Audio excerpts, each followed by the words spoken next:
Well, read 'em and weep if you're Virtue and Moir. We see Davis and White, 76 points.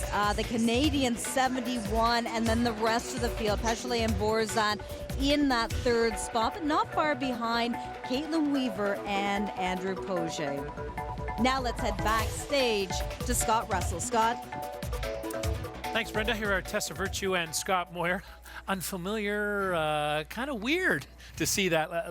Let's go with you first, Scott. What happened there?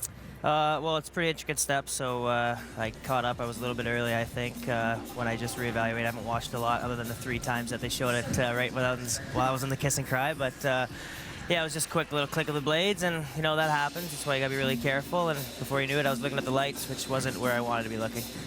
Kind of puts you in a hole deep to start this whole competition with Merrill Davis and Charlie White. But other than that, artistically, were you happy with what happened, Tessa? I think absolutely. I mean, performance-wise and even technically, it was a step up from our previous performances this year. Scott kind of looked at me after we finally got back together and said, "What can you do?" And, you know, those things happen. So I'm really happy with how we recovered and maintained our composure. Still going at it tomorrow? Yeah, well, we practiced today tomorrow. We're really looking forward to Sunday now. It's our favorite program, and we're really going to bring it. Good luck to you both, Tessa Virtue and Scott Moir of Canada. Now back up to the booth, and Brenda, Tracy, and Kurt.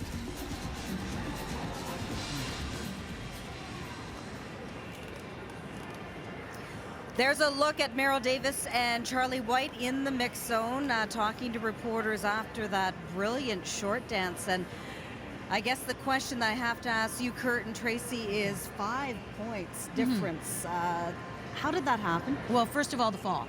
And, you know, your mandatory 1-point deduction, it interrupts the flow of the program. Like it or not, it just can't be perfect after that. Also, technically, Davis and White outscored Tessa and Scott in some of the elements. And so that's at least a 3-point difference there.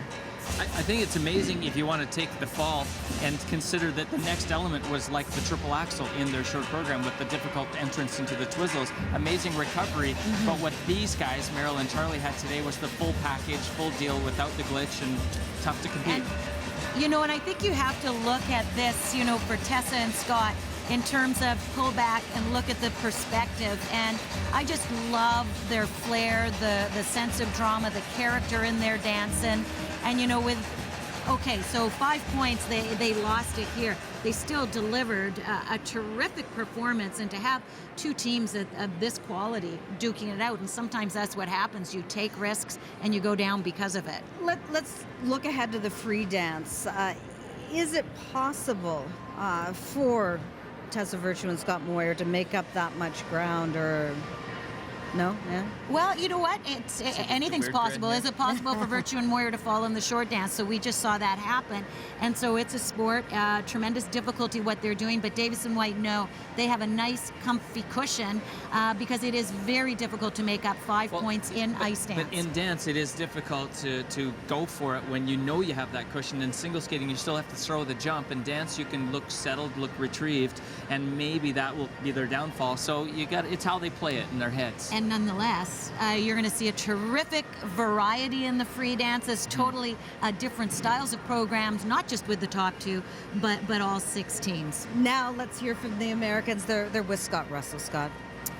Thanks very much, Brenda. Yep, Merrill Davis and Charlie White, the world champions.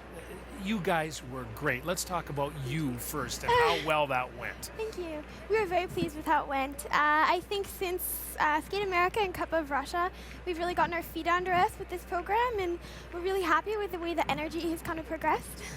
A lot of hype about the rematch between you, Tessa Virtue, Scott Moir. That always happens, Charlie. We know that. Do you welcome that kind of an atmosphere, even in light of what happened to Scott? Yeah, absolutely. You know, it's such a friendly rivalry, and we really feed off of each other, and it always makes for great skating. And, you know, everybody makes mistakes, but, you know, they're going to come back strong, and we're going to compete against them a bunch more times, and each time it's more and more fun. What are we looking for in that free dance? We're looking for another season's best, I think, both in the points and just kind of our own feeling as we're finishing the program. So we're excited to kind of keep evolving as the season goes on. Congratulations. All the best of luck the rest of the way. Thank you very much. Merrill Davis and Charlie White. Now back to Brenda.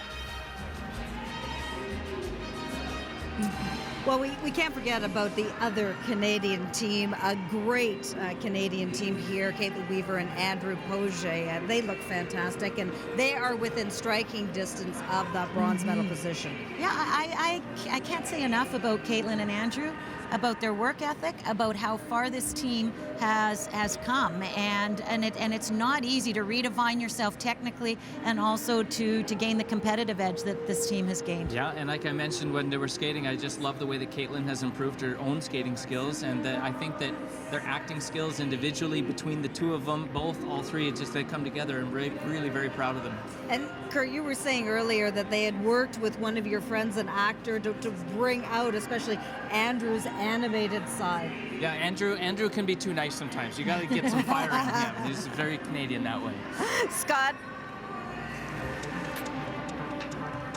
Thank you, Brenda. Tonight from Pavillon de la Jeunesse, Patrick Chan stirs it up. The world champion goes in the short program, Vision TV, 7:30 Eastern. Tomorrow on Sports Weekend, noon ET, the men's GS from Beaver Creek. Then hockey night in Canada, Montreal and New Jersey. Then figure skating, the ladies and men's free skates beginning at 3:30 Eastern. Well, you decide. Our question at cbcsports.ca. Who staged the biggest Grand Prix final upset of all time? Was it Emmanuel Sandou? Was it Alyssa Cisney just last year in Beijing? Or was it Mao Asada of Japan? You decide at cbcsports.ca, and don't forget that the queen of online at Skating PJ will be watching. Aliona Leonova. Akiko Suzuki is in the hunt here in Quebec City. Carolina Kostner has the lead after the short program at the ISU Grand Prix final. On the dance side, well, there are the French, Péchala and Bourza. Virtue Moir, a bit of a miscue today in Quebec City. And that means that it's the Americans, Merrill Davis and Charlie White, the world champions, who have the lead after the short dance. We're back tonight. We'll see you then. So long for now from Quebec City.